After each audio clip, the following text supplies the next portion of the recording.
Mr. Chairman, and thank you to our witnesses for being here today and all of your important work that you have put into writing the Twitter files. Thank you for your willingness to come here and be subjected to the kind of abuse that we've observed when all you're trying to do is talk about the importance of the First Amendment and why the federal government should not be doing what they did and what has been evidenced in the Twitter files. I often say that sunshine is the best disinfectant, and boy, after listening to you and reading the reports that I have, does our federal government need to be fumigated. Mr. Taibbi, I'd like to focus on Twitter Files Part 9, Twitter and other government agencies, as I think a lot of the evidence you present in this section touches on the major takeaways that are so important for Americans to understand about the seriousness of what was found in the Twitter files.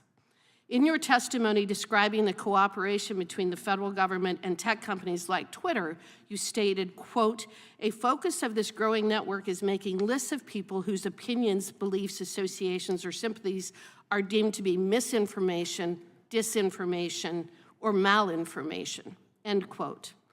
What's interesting to me is that what is missing from that list is the word unlawful. That's true, yes.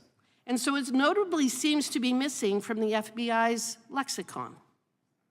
In Part 9 of the Twitter files, Mr. Taibbi notes that the main conduit sending requests to Twitter would routinely label these flags as violations of Twitter's terms of service. Even Jim Baker, a Twitter employee at the time and someone who is allegedly a former general counsel of the FBI, stated, quote, "but also odd that they are searching for violations of our policies." Mr. Taibbi, what was the approximate percentage of the FBI requests to Twitter being based on the justification that the tweet violated the company's terms of service? Ms. Congressman, I would say that that was a standard disclosure or a standard disclaimer in almost all the communications from the FBI to Twitter. There would usually be a line in there saying something like, "For your consideration, we believe the following 207 accounts may have violated your terms of service." But notably, they very rarely focused on words like truth or inaccuracy. Very often, they used the words malinformation, misinformation, or disinformation. And so I think they were trying to shift the focus from one idea to the other.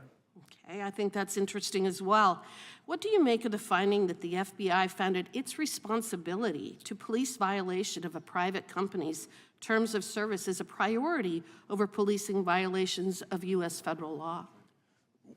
There were a couple of very telling emails that we published. One was by a lawyer named Sasha Cardile, where the company was being so overwhelmed by requests from the FBI, and in fact, they gave each other a sort of digital high five after one batch, saying that was a monumental undertaking to clear all of these. But she noted that she believed that the FBI was essentially doing word searches keyed to Twitter's terms of service, looking for violations of terms of service, specifically so that they could make recommendations along those lines, which we found interesting. Do you believe it's the FBI's responsibility to police the terms of service for a private company?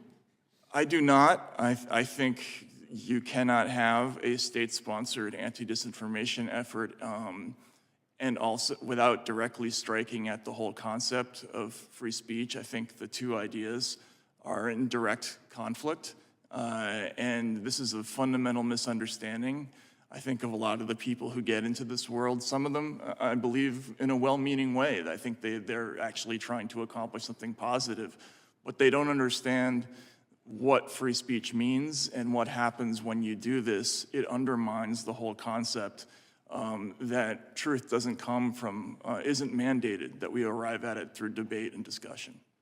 Well, in fact, wouldn't you agree with me that the First Amendment is broader than Twitter's terms of service? Absolutely, yes. Yeah. And wouldn't you also agree with me that the FBI is responsible for complying with the First Amendment, not Twitter's terms of service? I would hope so, yes. Yeah. You also highlighted the presence of people like Jim Baker at Twitter.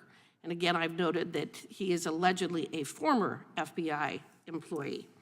Part 9 also speaks of former other government association employees working at Twitter. What was the extent to which you found former FBI or other intelligence community employees working at Twitter? And did you find it odd? There was a significant quantity of people who had come from the intelligence world or who had worked at state agencies. In fact, that was a very common method by which members of people who are currently working in government would reach out to Twitter. For instance, we found an email by a current State Department official who reached out to a former State Department official asking that 14 ordinary Americans. You cannot not respect Matt and what he's doing, exposing the far left extremism, exposing the lies, the laptop, the family that is full of crimes, Jojo Potato. But it's just funny to me how the left is attacking him, and they're not attacking the facts, but they're trying to attack him personally and then say, well, see, don't trust him because he's such and such a guy. They don't have facts. All they can do is try and attack you. If you can withstand that, you can withstand against the left.